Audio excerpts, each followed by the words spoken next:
बहुत समय पहले की बात है। एक छोटे से राज्य में एक न्यायप्रिय राजा का शासन था। उस राजा का नाम राजा वीरेंद्र था। वह अपने प्रजा के लिए बहुत दयालु और विवेकी थे।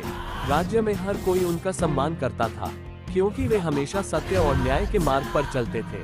राज्य में एक गांव था, जहां के लोग बहुत मेहनती और ईमानदार थे। लेकिन वहां एक समस्या थी। गांव के पास एक बड़ा जंगल था, जिसमें कई खतरनाक जानवर रहते थे। गांव वाले जब भी खेती के लिए अपने खेतों में जाते, उन्हें जानवरों का सामना करना पड़ता। इससे परेशान होकर गांव वाले राजा के पास न्याय के लिए पहुंचे। राजा वीरेंद्र ने गांव वालों की समस्या को गंभीरता से लिया और अगले दिन जंगल की ओर चल पड़े।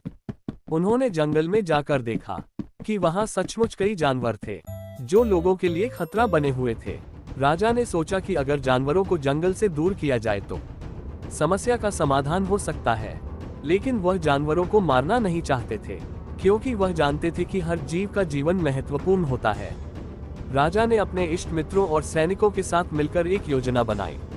उन्होंने गांव वालों से कहा कि वह जंगल के पास एक बड़ा तालाब बनवाएंगे।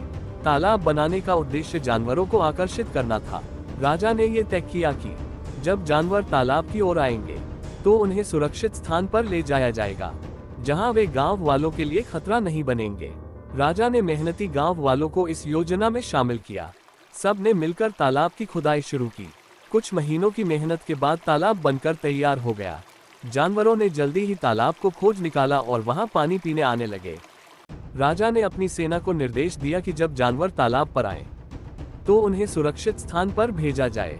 राजा की योजना सफल रही और धीरे धीरे सभी जानवरों को जंगल से दूर एक सुरक्षित स्थान पर ले जाया गया। गांव वाले अब बेफिक्र होकर अपनी खेती कर सकते थे। राजा वीरेंद्र ने संकल्प किया कि वे अपने राज्य में सभी प्राणियों के कल्याण का ध्यान रखेंगे। उन्होंने गांव वालों को ये भी सिखाया कि कैसे जानवरों के साथ प्रेम और सहानुभूति से व्यवहार करना चाहिए। समय के साथ राजा वीरेंद्र का राज्य समृद्ध होने लगा। लोग खुश थे और राज्य में कोई भी समस्या का समाधान शांति से किया जाने लगा। राजा ने अपने न्याय और दया से सभी लोगों के दिलों में एक विशेष स्थान बना लिया।